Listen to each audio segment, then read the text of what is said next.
नमस्कार। आज हम गुणोत्तर माध्य ज्योमेट्रिक मीन के संबंध में चर्चा करेंगे। सबसे पहले तो इसकी डेफिनेशन है कि कोई भी जो समंक श्रेणी होती है उसका ज्योमेट्रिक मीन उसके जितने भी मूल्य दिए हैं उनका गुणनफल का वह मूल होता है जितनी उस श्रेणी में इकाइयां हैं। अब उदाहरण के लिए दे रखा है कि यदि दो संख्याओं के मूल्य 3 और 27 हैं तो उनका गुणोत्तर माध्य क्या होगा? 3 को 27 से मल्टीप्लाई करके उसका अंडर रूट निकालेंगे यानी 9 हो जाएगा।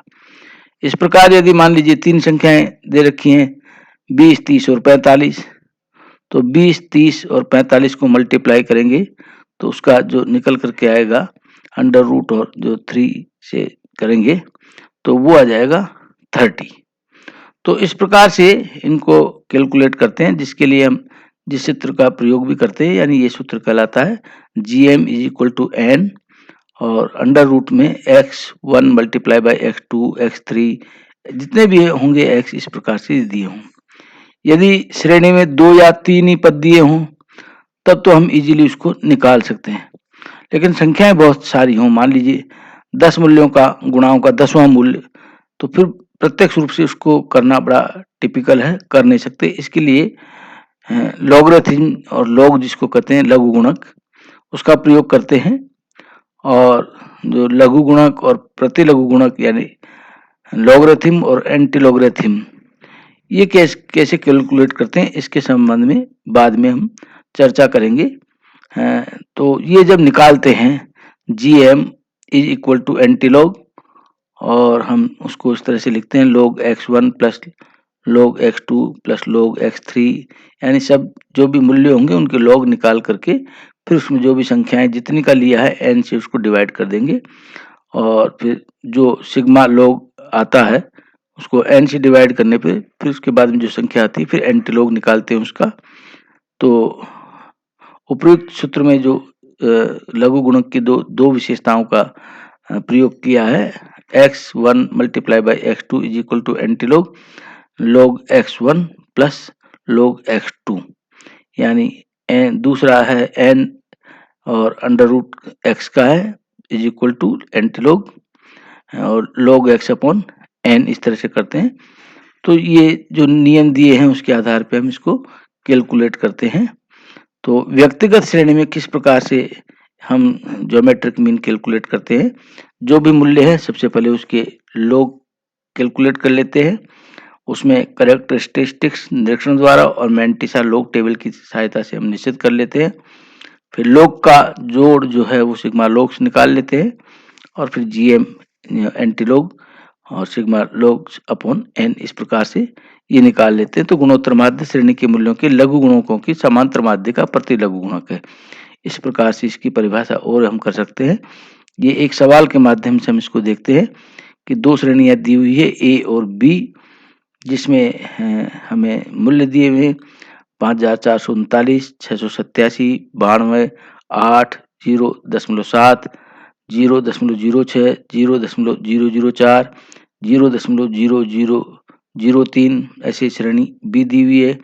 उसमें दूसरी तरह से मूल्य दिए हुए हैं 2.156, 1.372, 0.8914, 0.0903, 0.0082, 0.0005, फिर 0.0078, फिर 0.0009, ये इस तरह से दिए हैं।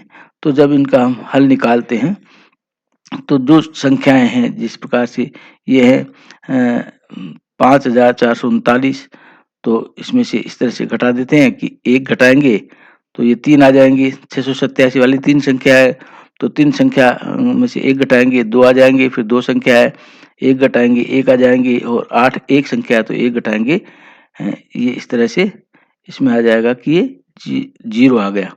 ऐसे 0.7 में इसमें अलग तरीके से इसको कैलकुलेट करते हैं कि इसके बाद में कितनी जीरो हैं उतने लिखते हैं। 0.7 के बाद कोई जीरो नहीं, मतलब डायरेक्ट है एक संख्या, ये दे रखी एक संख्या है तो एक संख्या के आधार पे एक लिख देंगे, फिर दो संख्या है 0.06 है तो 2 लिख देंगे, 3 संख्या है 3 लिख देंगे, ये पॉइंट के बाद में 4 संख्या है 0003 तो 4 लिख देंगे, और ये माइनस का चिन्ह इसमें लगा देते हैं कि कितनी प्रकार की संख्याएं। फिर इनके जो है लघु गुणक हम टेबल में देखते हैं, तो जो इसमें कैलकुलेट करके दे रखे हैं 7,355, 8,370, 9,638, 9,031, 8,451, 7,782, 6,021 और 4,771। फिर इन सब के हम टोटल कर देते हैं, माइनस वालों को माइनस कर देते हैं, इधर से इनको लिख देंगे तो 2.1419 ये निकल करके आ जाता है। इसी तरह से 20 श्रेणी में दिए हुए हैं तो 2.156, फिर 1 इसमें दिया हुआ है 372। ये इस तरह से इसमें ये सारी संख्याएं दी हुई है। तो हम जो भी चीज़ें हैं उनको हम कैलकुलेट करते हुए चल जाते हैं कि यहाँ पे कितनी बिंदु है, उसके आधार से जैसे इसमें निकाला था हमने, इसी तरह से इसमें भी निकाल लेते हैं कि जैसे 0.7 में कोई वो नहीं थी इसमें 0, तो 0 + 1 तो 1 हो गया था, 0 1 थी तो फिर इसमें +1 करके 2 हो गए थे। ऐसे यहाँ निकाल देंगे हम, 1 भी नहीं है तो 1 जोड़ देंगे, फिर 1 में 1 है 0, 0 903, फिर 1 1 इस तरह से जोड़ते हुए हम निकाल देंगे। तो फिर उनका लघु गुणक निकालेंगे 3,336 और ये 1,373, 9,999 जो पॉइंट के बाद में 9557, 9138, 6990, 8921, 9542, फिर इनका हम टोटल कर लेते हैं तो ये जो है सिग्मा लॉग आ जाता है। और इस सिग्मा लॉग जो आया है जैसे 2.1419, तो ये 8 कुल संख्याएं हैं, 8 से डिवाइड कर दिया है जो आता है संख्याएं, तो 0.2677 इनका एंटीलॉग निकाल देते हैं तो 1.852 ये निकल करके आ जाता है। इसी तरह से दूसरी वाली दे रखी है 12.8776 अपॉन 8, तो ये इनका हम निकाल देंगे, एंटीलॉग निकाल दिया, उसके बाद में ये 0.0407 ये इस तरह से निकल करके आ जाता है। तो जैसे लॉग में पूर्णांक और ऋणात्मक होते हैं तो n से भाग देने के लिए उस संख्या में जोड़ में संशोधन कर देते हैं। पूर्णांक और दशमलवांक मेंटिसा में n का भाग इस तरह से दिया जाता है कि कैरेक्टरिस्टिक्स से पूरा भाग चला जाए, शेष कुछ नहीं रहे। अगर शेष रहा तो ऋणात्मक होगा और मेंटिसा के साथ शामिल नहीं किया जा सकता, इसलिए मेंटिसा जो है वो सदैव धनात्मक होगा और ऋणात्मक पूर्णांक n से कटने वाला नहीं है, तो उसमें से ऐसा न्यूनतम अंक घटाते हैं कि n से पूरा विभाज्य हो जाए। जैसे इसमें दे रखा है कि 12 में से 4 घटाए यानी माइनस के 16 कर दिए, तो 16 में हम उसको डिवाइड कर सकते हैं इस तरह से, क्योंकि 8 से कट जाता है और फिर 4 को मेंटिसा में जोड़ देते हैं, तो ऐसे 4.8776 को 8 से विभाजित किया गया है। तो जो व्यक्तिगत श्रेणी में गुणोत्तर माध्य हम लघु रीति द्वारा भी हम ज्ञात कर सकते हैं और उसके लघु गुणक निकाल करके कल्पित संख्या का एक को कल्पित माध्य मान लेते हैं, उस कल्पित लघु गुणक से अन्य लघु गुणों के विचलन निकाल लेते हैं, फिर विचलनों के माध्य को कल्पित लघु गुणक में जोड़ के प्राप्त संख्या का प्रति लघु गुणक यानी एंटी लोग उसमें कैलकुलेट कर लेते हैं, वही आ जाता है। तो इसकी एक प्रक्रिया जो दी हुई है कि उनके लोग निकाल लेंगे, फिर उनकी गुणनफल उसकी जो फ्रीक्वेंसी से है उसको निकाल लेंगे, फिर ये जो सूत्र है वो हम देखते हैं कि sigma log x multiply by F upon N और एंटीलॉग उसका दिया हुआ है।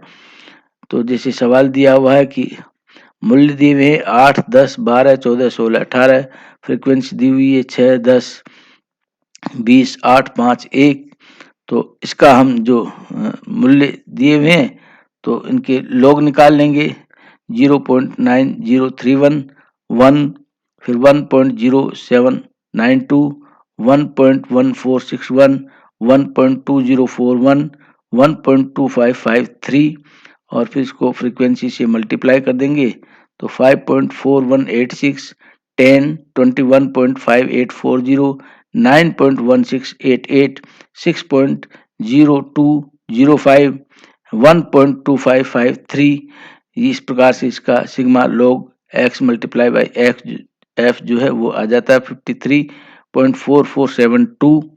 उसमें हम जो n हमारा दिया हुआ 50 उससे डिवाइड कर देते हैं, जो संख्या आती है 1.06894, इसका हम एंटीलॉग निकाल लेते हैं तो ये गुणोत्तर माध्य ज्योमेट्रिक मीन 11.71 इस प्रकार से निकल करके आ जाता है। तो ये बातें किस तरह से लोग एंटी लोग निकालते हैं, ये आप पहले ही भी और क्लासेज में पढ़ चुके हैं। तो इस तरह से हम इसको, चूँकि अपने सिलेबस में दिया हुआ है और उसकी जानकारी पहले भी आप लोगों को हो चुकी है। एक प्रकार से रिवीजन की दृष्टि से मैंने आप लोगों को वापस से समझाने का प्रयास किया है। आज बस इतना ही। धन्यवाद। नमस्कार।